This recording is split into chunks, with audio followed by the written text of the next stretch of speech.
Hey everyone, welcome back to Corporate Decoder, the place where we uncover the hidden stories behind corporate filings. Get ready because today we're diving into a pharmaceutical partnership that's got some interesting supply chain moves, and trust me, it's not your typical snooze fest. Alright, so we've got NewAmsterdam Pharma Company NV, dropping a current report on August 10th, 2025. Now these reports called 8Ks are usually for big news, so let's see what's cooking with NewAmsterdam Pharma. This filing tells us they are providing important updates under the law. Basically, they have to tell everyone when something important happens. This is just the framework for the report confirming it's a current report about significant events. Let's look at what they trade on the stock market. The company's ordinary shares are traded under the ticker NAMS on the Nasdaq Stock Market LLC. They also have warrants, which are like options to buy shares in the future, trading under NAMSTUB, also on the Nasdaq Stock Market LLC. Okay, so the heart of this report is about a new contract, a material definitive agreement. What that really means is they've signed a big deal that could really affect the company. So here's the scoop. On August 12th, 2025, a part of NewAmsterdam Pharma, their subsidiary, signed a supply deal with a company called Menarini. This is all connected to a licensing agreement they already had since 2022. Think of it like this. They had permission to use something and now they're getting serious about actually supplying products related to it. What exactly are they supplying? They're going to provide Menarini with these specific drug products, obicetrapib, and a combination of obicetrapib and ezetimibe. These are described as finished products in bulk tablet form, meaning they are ready to be packaged and sold. This is a pretty big deal because it locks in their role as a supplier for these potentially important medications.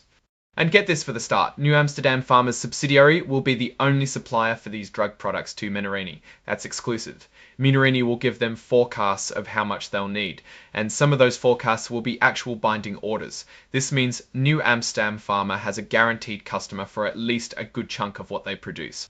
How do they set the price? It's based on what it costs NewAmsterdam Pharma to make these drug products plus a set markup.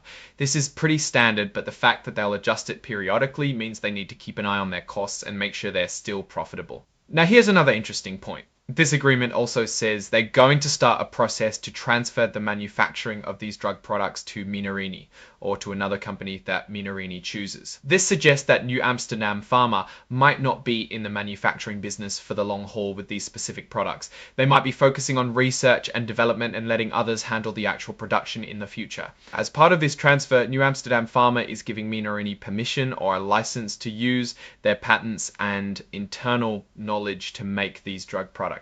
It's not exclusive, meaning other companies could also get similar licenses, and it can't be passed on to others, but it's a key step for Menarini to take over production. How long does this deal last? It basically runs as long as their original license agreement is in effect, unless they decide to end it earlier based on the terms in this new supply deal. NewAmsterdam Pharma's subsidiary can end this agreement if they want, but they have to give Menarini a 120-day heads up in writing. However, they can only officially end it after the manufacturing process has been transferred or after 2 years from when they started that transfer process. This gives Menarini time to prepare for taking over. And of course, like most contracts, either company can end it if the other one seriously breaks the rules and doesn't fix it, or if one of them runs into financial trouble and goes bankrupt, or if something completely out of their control, like a natural disaster, stops things from happening for a long time, over 6 months. Beyond the main points, the agreement also includes all the usual stuff you'd expect in a big contract, like how to deliver products, how to accept them, quality checks, insurance details, promises they're making, guarantees and agreements on who pays if something goes wrong. They are also telling us that this description isn't the whole story. The full details of this important supply agreement will be in another filing, their quarterly report, later in the year.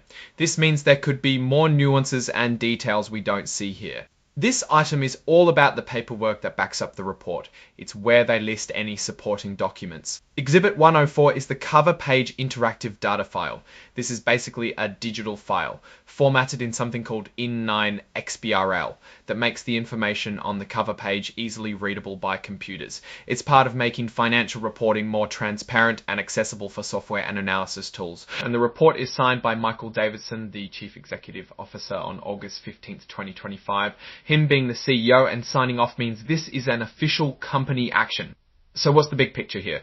NewAmsterdam Pharma has secured a significant supply agreement to produce and sell specific drug products for Menarini. The exclusivity in the beginning is a strong positive, providing a predictable revenue stream.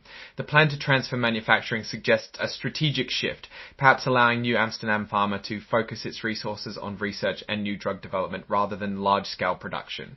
This could be a smart move to manage their business efficiently. The biggest takeaway for me is the transition of manufacturing. While it means NewAmsterdam Pharma might not be making these drugs themselves long term, it also means they've successfully partnered to get their products made and distributed. The pricing model based on cost plus a markup should provide them with consistent profits as long as their costs are managed. Now, looking at this from a broader perspective, is NewAmsterdam Pharma heading in the right direction? They are securing partnerships and laying the groundwork for their products to reach the market. The risk here is that the transfer of manufacturing could face delays or unforeseen issues impacting the supply chain. Also, the reliance on Menarini's forecast means their revenue can fluctuate based on Menarini's business needs. However, for a company in this sector, having confirmed supply agreements and clear pathways for product manufacturing and distribution is a major step towards stability and growth. The fact that they are planning for a manufacturing transfer also speaks to a potentially lean and focused operational strategy. Overall, this filing suggests NewAmsterdam Pharma is actively executing its business strategy, moving from development to production and supply. It's a positive sign for investors looking for concrete progress. Alright, that's our deep dive into NewAmsterdam Pharma's latest announcement. What do you think about this supply agreement and the manufacturing transfer plan? Let me know your thoughts in the comments below. If you found this analysis helpful, please give this video a thumbs up and subscribe to Corporate Decoder for more insights into the world of business and finance. And hey, don't forget to join our growing community on Discord. The link is in the description. Thanks for watching and we'll see you in the next video.